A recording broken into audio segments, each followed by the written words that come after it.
ואחרי המלחמה, אומר אבא אבן, כי לפי ראותו,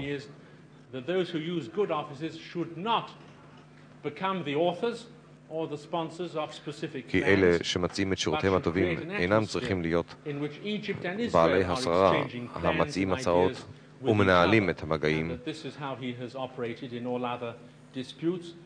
אלא נותנים לצדדים לנהל את המשא ומתן ביניהם. By those who have tried to use good offices and also tie their names too rigorously to certain plans. That is what has been said to us, and I believe it. Yes, sir. שאלה נוספת. The French magazine L'Express this week, you have pronounced very severe words regarding the attitude of the European government toward Israel during this crisis. Is that you believe that Europe was mostly unfriendly or even... שאלה היא לאור דבריו של שר החוץ הישראלי בריאיון לאקספרס במתח דברי ביקורת על המדינות האירופיות. האם המסקנה היא כי עמדתה של אירופה המערבית היא לא ידידותית כלפי ישראל?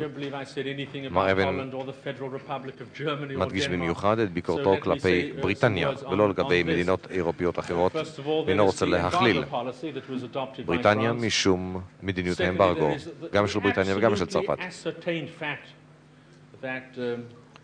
עובדה נוספת כי מוכחת מאוד כי לוב לא כיבדה את ההסכם צרפת, ההסכם אשר אמר כי מטוסי מיראז' המסופקים מצרפת ללוב לא ישותפו בשום מעשה איבה באזור.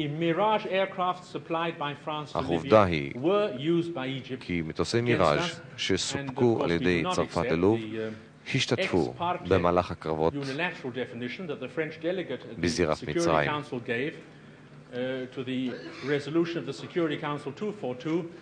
When he said that it means all the territories, because if it meant all the territories, I ask a simple question. ביקורתו כלפי צרפת תוספת גם לגבי הפירוש הצרפתי להחלטת 242 אומרת כי על ישראל לסגת מכל השטחים, שהרי יש מילים לתאר את המינוח הזה גם באנגלית וגם צרפתית לפי הנוסח המקורי בו היה מדובר כי הנסיגה היא נסיגה משטחים ולא מכל השטחים. כך אמרו הבריטים אשר היו שותפים לחיבורה של החלטה מקורית זו. In fact, I believe the only diplomacy worth anything is a diplomacy of frankness. מר אבן אומר כי הוא מאמין בדבר אחד, בדיפלומטיה של גילוי לב. ואיננו רואים את הדבר בחיוב כי מישהו מוכר טנקים מסוג סנטוריון ואינו מוכר או מוסר חלפים שכבר נמכרו, חלפים או תחמושת בציוד שלא ניתן למכירה כתוצאה ממדיניות אינה בדיוק עניין מוסרי לפי ראות עינינו. חזרנו ואמרנו לבריטניה כי איננו מקבלים את נאום הרגט, אותו נאום שנשא שר החוץ הבריטי סר דאגלס יום, שדרש מישראל נסיגה מכל השטחים לפני תחילת השיחות. הערה שלי ולא תרגום מדויק.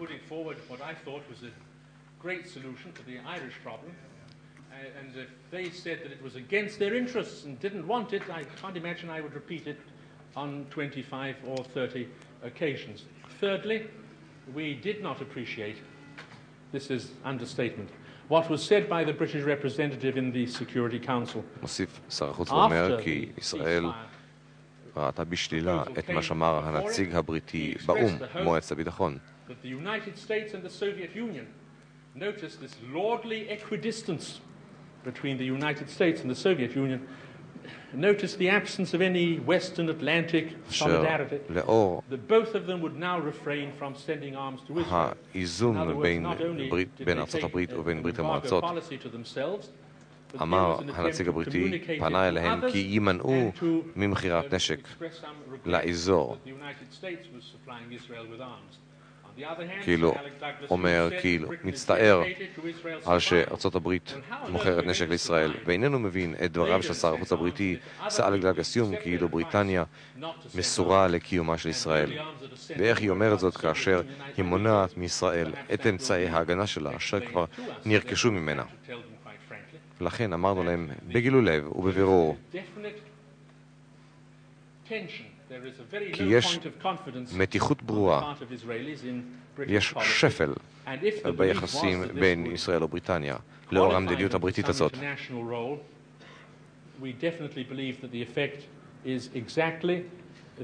וכי השפעתה, תוצאתה של המדיניות הבריטית היא שלילית, היא הפוכה מזו שהם מייחסים לה. He said that the United States and the Soviet Union obviously will not be able to take a ceasefire initiative. If I'm not mistaken, it is they and they alone who have taken a ceasefire initiative and secured its acceptance by the entire international community. So that this is a very deep impression, negative impression, זהו רושם which עמוק, compares רושם unfavorably שלילי to עמוק. 1967. It is true that on that occasion, the Prime מתוצאת Minister of the day המדיניות הבריטית, suggested that all countries refrain from sending arms to the Middle East, but when the Soviet Union refused to do that, then the הוא גם British מבקר embargo was הודעתו של ראש ממשלת בריטניה, שקרא לכל המדינות להפסיק את משלוח הנשק למזרח התיכון. אבל כאשר ברית המועצות סירבה להיענות לפנייה כזאת, המשיכה לשלוח נשק לערבים, באה בריטניה והטילה את האמברגו, אשר פגע בראש ובראשונה בישראל ובצרכיה. To keep the parties apart, look at the only boundary which was peaceful all of these days, the Jordanian line, people coming across, living, meeting, trading, selling goods with each other in the middle of a war. Imagine that instead of knitting ourselves together by these common interests and mutual accessibility, imagine that we had been separated by a foreign international force.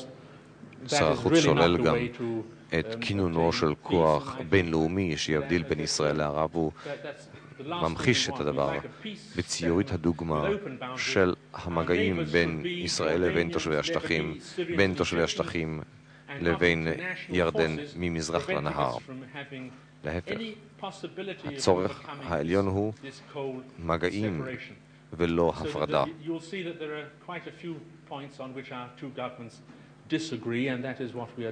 זוהי המחשה נוספת לחילוקי הדעות של בין ממשלות ישראל ובריטניה. שאלה.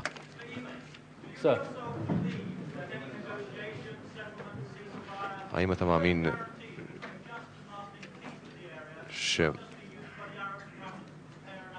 שמשא ומתן ושיחות שלום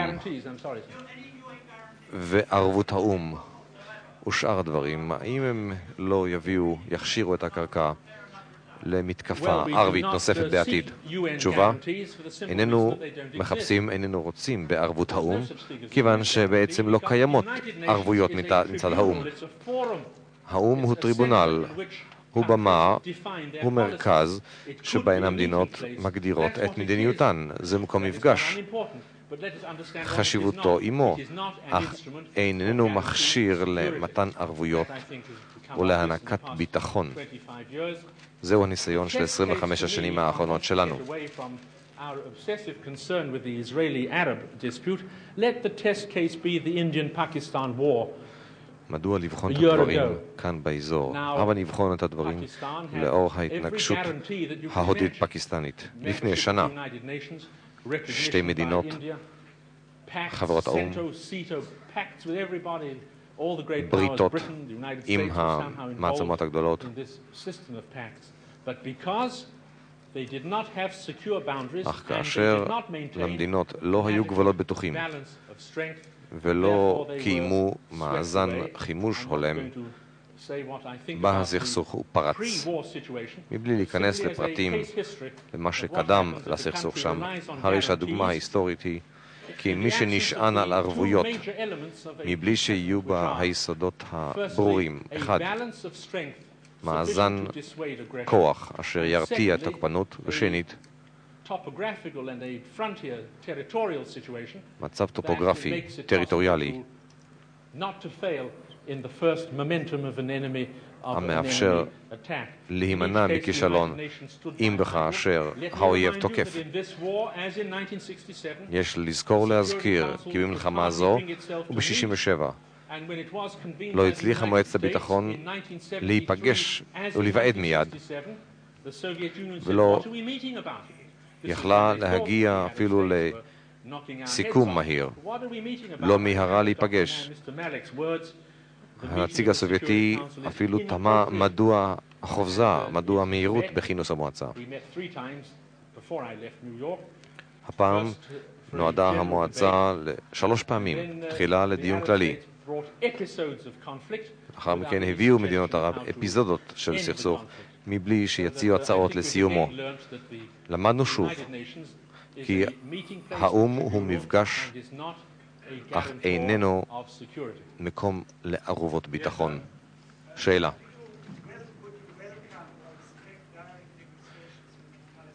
האם תקדם בחיוב שיחות ישירות עם הפלסטינאים? תשובה. אמרנו שוב ושוב כי הקומפלקס הפלסטיני-ירדני הוא קומפלקס אחד. רוב תושבי ירדן הם פלסטינאים, ורוב הפלסטינאים הם אזרחי ירדן. אין שני המונחים האלה זהים ב100%, אך הם חופפים במידה רבה, ואין לדון בהם בנפרד.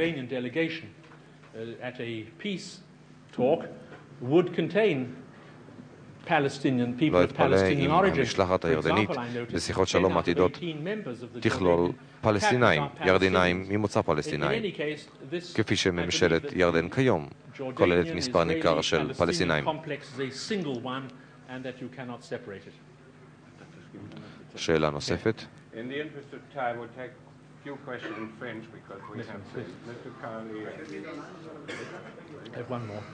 שאלות. אתה בצרפתית לנוחיותם של דוברי צרפתית בלבד.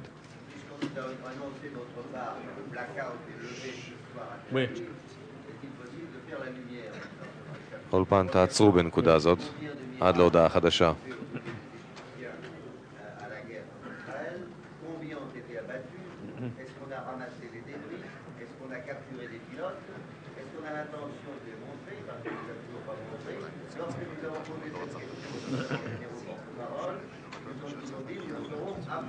אולפן, חזור אולפן, מציע שתקליטו זאת, אולי המדור הצרפתי ירצה להשתמש בקטעים האלה בצרפתית.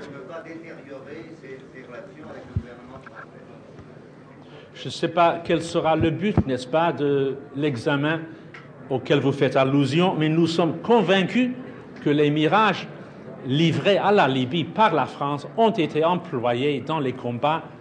Là, notre conviction est ferme et solide, basée sur les faits, et cela constitue un élément du dialogue qui se déroule entre le gouvernement israélien et le gouvernement français. Je voudrais constater le fait très intéressant qu'aucun démenti n'a été opposé à ce que nous avons dit. On nous a dit simplement, bien, alors apporter les preuves, ce qui est un peu difficile dans les conditions de guerre, avec les petits morceaux, n'est-ce pas, des avions Mirage. Je ne sais pas si nous allons poursuivre cette enquête ou non, mais nous sommes convaincus dans les profondeurs de notre conscience que les mirages ont été employés dans les combats.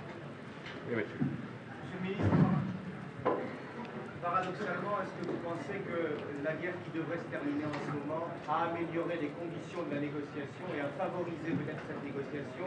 Et parallèlement, ne pensez-vous pas que l'arrangement des deux grands et la résolution du Conseil de sécurité sont venus trop tôt pour les militaires israéliens? Alors, en ce qui concerne la deuxième question, il est vrai, n'est-ce pas, qu'au temps du cessez-le-feu, nos armées se trouvaient en plein élan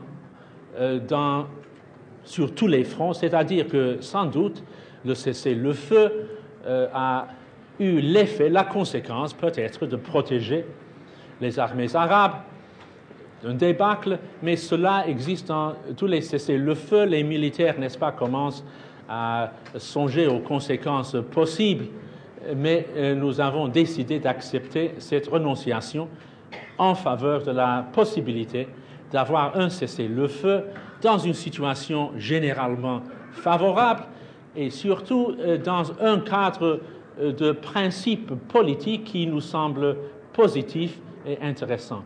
En ce qui concerne la possibilité d'une négociation, reste à savoir si ce point de départ, voire la résolution du Conseil de sécurité, qui pour la première fois met l'accent sur la nécessité d'avoir une négociation entre les parties en cause, si cette résolution deviendra point de départ d'une nouvelle ère de paix et de coopération, reste à savoir, ça dépend, n'est-ce pas, de l'attitude qui sera déployée par nos voisins au début, dans les journées prochaines et à travers des négociations, si celles-ci peuvent se dérouler. En tout cas, notre Premier ministre hier, moi-même aujourd'hui, nous avons mis en lumière le souhait d'Israël que le dialogue naisse entre nous et nos voisins et que la paix et la coopération remplacent les rancœurs, l'amertume, les hostilités, les effusions de sang qui ont caractérisé l'histoire de notre région tourmentée jusqu'au jour récent. Oui, monsieur.